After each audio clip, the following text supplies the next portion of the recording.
There is a motorcycle in India right now that almost nobody is talking about it seriously. Not because it is flawed, not because it is outdated, but because it arrived in a way that hides how good actually it is.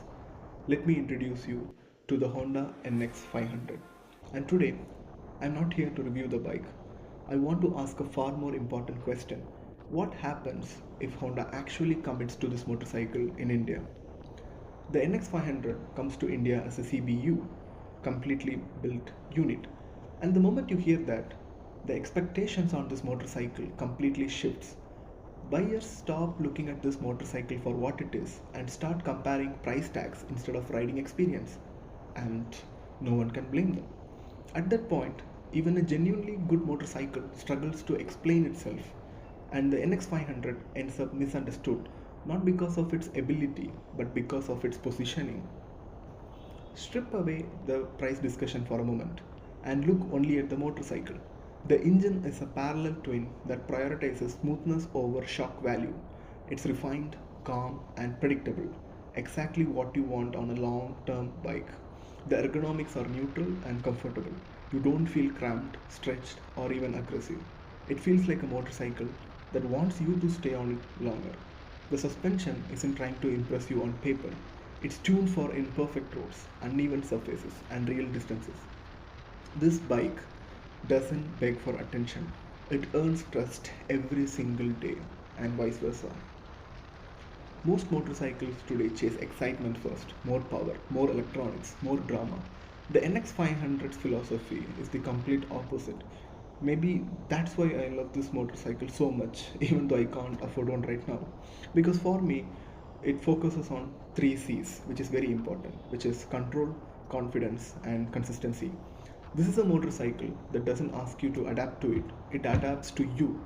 It lets you make mistake and come back from it. And that quality is becoming rare and rare in modern day motorcycling. The real limitation of the NX500 is not the bike itself, it's not its engine or design or its capability. It's the fact that it's priced and sold like a niche product when it was clearly engineered to be a mass usable one. At CBU pricing, it feels hard to justify. For example, I think it's currently sold like 7.5 lakhs in India when it should have been around 4.5 to 5 lakhs. At the right price, it becomes extremely hard to ignore.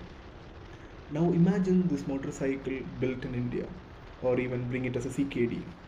The prices settle, ownership becomes easier, service anxiety disappears. Suddenly, the NX500 isn't competing emotionally, it's competing rationally.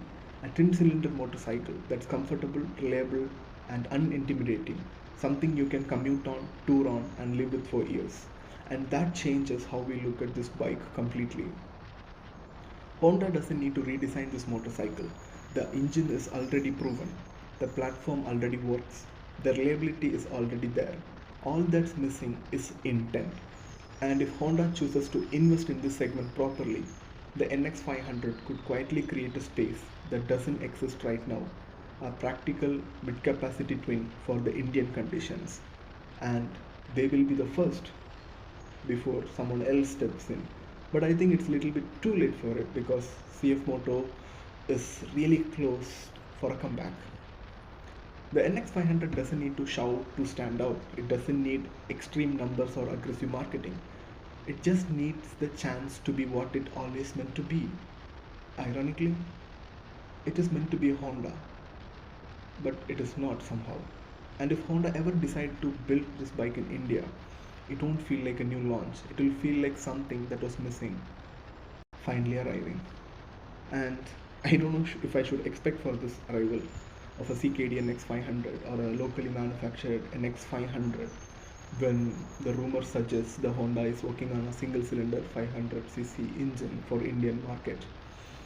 But as a Honda fanboy and a motorcycling enthusiast, I would really love to see this bike comes to India in a very reasonable, rational price point.